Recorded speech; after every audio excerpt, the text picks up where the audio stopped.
I am so glad you are here. It is Magical Tuesday in my world.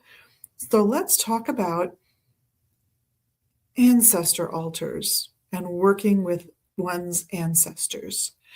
Whether you are the genetic and cultural inheritor of your family's past, or if you're fortunate enough to have both a cultural inheritance of one family and a genetic inheritance from another. In other words, if you were adopted, or if you simply are so drawn to certain activists or philosophers or thinkers of the past that you feel you've come to know them and adopted them as part of your own psychological family.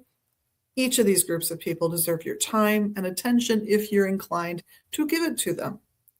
So, what happens when we spend time working with ancestors? Well, there's a few things that can happen. One, they're kind of on the tip of your brain. So you start to notice things. You might see something that gives you a memory of a relative that's passed away that you wouldn't have noticed before you started working with your ancestors. You might also find your relationships with your other relatives shifting as a result of a deeper understanding of your family culture and how it impacts not just you and your life, but those around you, other family members as well.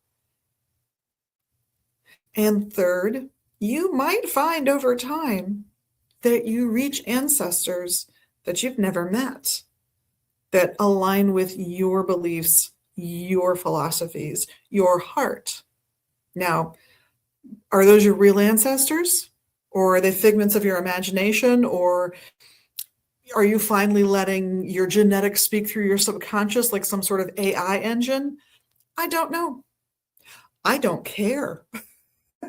I care that the experience of it has an impact on you and matters to you. How does it shape you? How does it reimagine who you are? How does it get you to interact with the world differently? So if you're going to work with your ancestors, and why not? We all have them. You're going to want to set aside a regular time to do so. That could be daily, it could be monthly, it could be annually. I don't care. Whatever your commitment level is, once you've chosen to go in that direction. And a regular space might be where a particular ancestor is buried. Maybe you bring flowers on Mother's Day to your mother or grandmother's grave. Maybe you bring a little Florida water or Hoyt's cologne to your grandfather's grave or a favorite uncle who's passed. Or maybe you have a space in your home, a shelf on a bookcase, just a small space where you keep some photographs of those relatives that might have passed. You keep perhaps something they like. We have roses from commemorative celebrations on my husband's space in our home. His urn sits there. A blanket that our child made at I call them death camps, but they're supposed to be called grief camps. Something designed for kids to help them with the passing of usually a parent or a grandparent. So we have those spaces and places for ourselves. And if you want to expand on those things, you add things from other relatives. I have a lovely little tea tin that I've took from my grandparents' home when my grandmother finally passed. She was my last remaining grandparent. Those things, they make you think about those people, and in a sense, it keeps those folks alive. If you end up reaching further back, that's fantastic, but it's not required. This was sponsored by the fact that my eyes ran across this and that I've been thinking a lot about immigration and how that impacts so very many of us Americans right now, and how important it has been for the establishment of each and every one of us as an individual, whether you crossed on a land bridge, got here by boat, or got here by plane.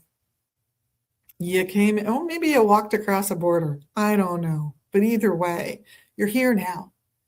We're proud of you. You are an American.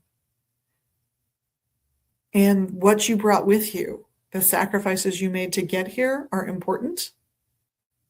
and the contributions that you and your descendants, should you have any, make to the building of this society and this community matter. So I thought I'd point out the book that inspired this talk today. But if you can see the QR code, which should be up in that corner, then you'll see even more books on this subject from more than one perspective. On behalf of myself and the rest of the crew here at Magus Books and Herbs, thank you for being such an amazing magical person yourself, and of course for doing the tiny social media magical things you can do here. We appreciate it. We love it. In the meantime, have a fantastic week. The Resistance Ritual is coming up on the 15th. Be sure to check that out on the website if you're able to attend. And I will see you all soon. Blessed be.